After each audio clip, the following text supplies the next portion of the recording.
All right, let's talk about finding a dog trainer here in Alaska.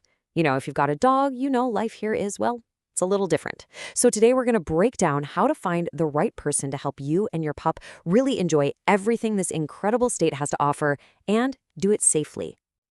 I mean, having a dog here is just the best, right? You get to share these amazing experiences, whether it's a simple walk around the block where, a moose might just pop out, or a big hike up on a mountain trail. The right training, it's really about building a solid partnership so you both feel ready for whatever comes your way. Okay, so let's get into it. Before you even think about looking for a trainer, the very first step, and honestly, the most important one, is figuring out what you and your dog actually need. So just take a second and think about your situation.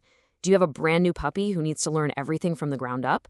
Or maybe you've got an older dog and you really want to work on one specific thing, like, say, pulling on the leash every time they see a squirrel or barking at every single thing that moves past your window. Knowing your goal is really the best place to start. A lot of the training types have a bit of an Alaskan twist.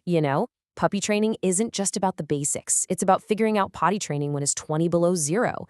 And basic obedience, a rock-solid recall, is absolutely crucial when a moose decides your yard is a great shortcut. And then there's behavior modification, which can really help a dog that's gotten a little fearful or reactive to things.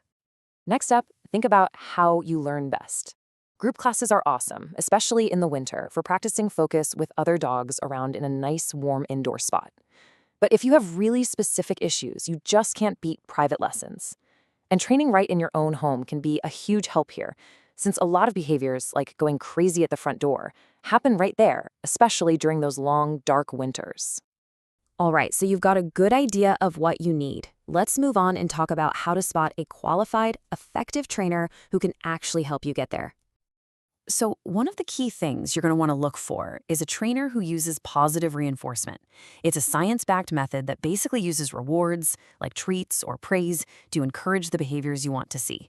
It's all about building trust and avoiding fear, which is the last thing you want to rely on when you're in a tricky situation out on a trail. And this is exactly why it's so important here. A dog who's been trained with positive methods is just more likely to listen and stay focused, even when there's a huge distraction like wildlife nearby. It's really just a practical tool for safety. Now, Alaska doesn't actually require dog trainers to be licensed, but seeing credentials like these is a fantastic sign. Letters like CPDTKA or KPACTP, they mean that a trainer has actually passed some tough exams and is committed to keeping up with their education. It's a really strong signal that you're dealing with a true professional. Okay, now for the really practical stuff. You've found a few trainers who look promising. What do you actually ask them to make sure they're the right person for you and your dog? Here is a super simple but really effective checklist. First, just confirm they use positive, reward-based methods. Then, ask about their certifications. And this one is a biggie. Ask what experience they have with Alaska-specific issues. You really want someone who gets our unique environment. And, of course, make sure you're clear on all the costs up front, especially if you live in a more rural spot where they might have to charge for travel. And speaking of cost, let's just take a quick look at the numbers. As you can see, prices can really vary. And it's just good to know that costs in Alaska are often a bit higher than what you might see in the lower 48. That just reflects our higher cost of living and, the distances trainers sometimes have to cover. So you've found your trainer and you're learning all these new skills. The next step, of course, is practice. So where can you go to work on this stuff out in the real world? It helps to think about two kinds of practice. Leash training on trails, like the ones in Far North Bicentennial Park, is perfect for working on focus when there are real-world distractions around.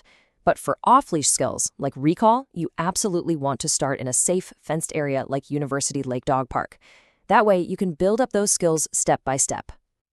And really, that's the whole goal. Every time you have a successful practice session, whether it's on a busy trail or in a quiet park, you're building a little more confidence. Your dog learns to trust you, and you learn to trust your dog. You become a better team for whatever adventures are ahead. So when you put all this together, the searching, the questions, the practice, what's the end goal? It's all about creating a confident companion for your life here. The right training just makes every part of your life better. It means more quiet, peaceful moments at home, easier walks around your neighborhood with friends and family, and, of course, the freedom to get out there and explore the incredible Alaskan outdoors together, both safely and confidently. We wish you and your dog the very best on your training journey.